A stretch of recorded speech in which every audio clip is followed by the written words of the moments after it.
Olá, tudo bem? Seja bem-vindo aqui ao meu canal. Neste vídeo, eu gostaria de falar sobre os destinatários das epístolas de Paulo aos Coríntios. E aqui serve tanto para 1 Coríntios quanto 2 Coríntios. Mas antes, caso você possa e queira nos ajudar, curta o vídeo, se inscreva no nosso canal e também compartilhe. Vamos lá. Tocando aqui na tentativa de mapear quem eram os membros, né, da onde eles vieram, há quem acredite que, de fato, na igreja de Corinto existisse crentes judeus, ou seja, judeus de nascimento que em algum momento abraçaram a mensagem cristã e se converteram ao cristianismo. No entanto, os eruditos estudiosos acreditam que o número de judeus cristãos, crentes judeus em Corinto, ele era baixíssimo, já que a epístola, por exemplo, a primeira epístola, ela vai falar muito pouco de um ambiente judaico, aponta muito pouco para um ambiente judaico. No entanto, quando, por outro lado, a gente olha tentando mapear aí, a gente percebe que havia uma predominância de crentes gentios.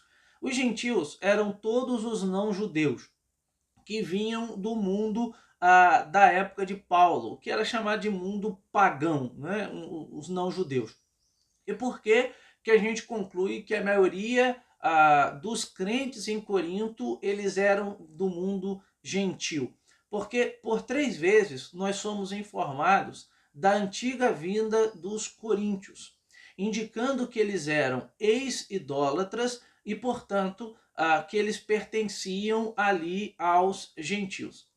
Quando nós olhamos ainda alguns outros assuntos tratados, como a questão de frequentar templos na cidade, a gente percebe que isso era preponderante entre os gentios, sendo que um judeu ele não ia desejar frequentar o templo da cidade, visto que antes de abraçar o cristianismo, ele tinha o templo do seu Deus. E a questão da idolatria era algo evitado pelos judeus, já que foi a idolatria, inclusive, que conduziu o povo judeu para o exílio na Babilônia, por exemplo. Então, essa ênfase de que eles estavam defendendo a participação em cultos, liturgias pagãs, isso indica um ambiente gentil.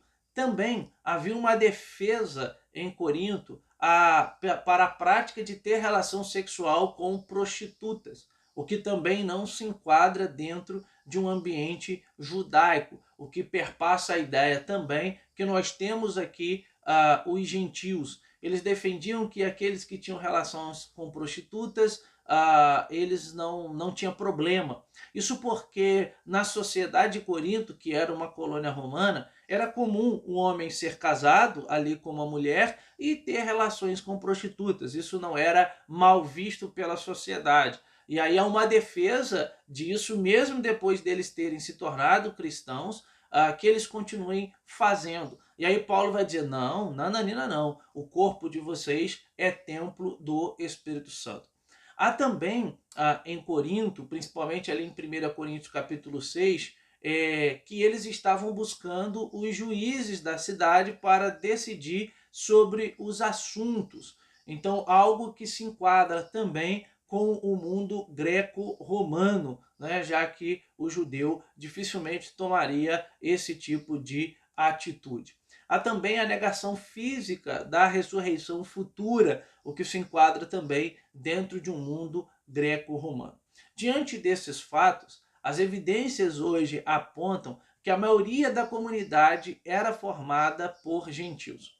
Há também análises que indicam que a maioria da comunidade cristã em Corinto ela pertencia a uma baixa camada social, ou seja, uma baixa escala socioeconômica.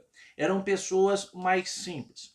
E para isso nós temos bons estudiosos pentecostais e não.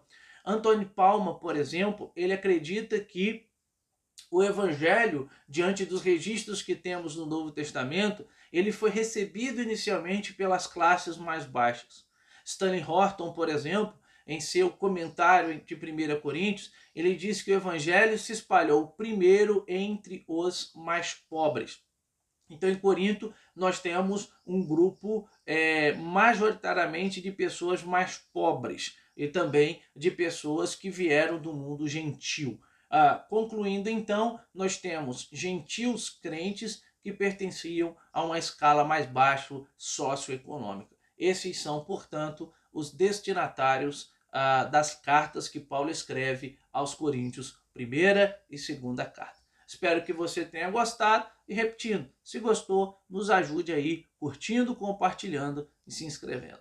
Um grande abraço.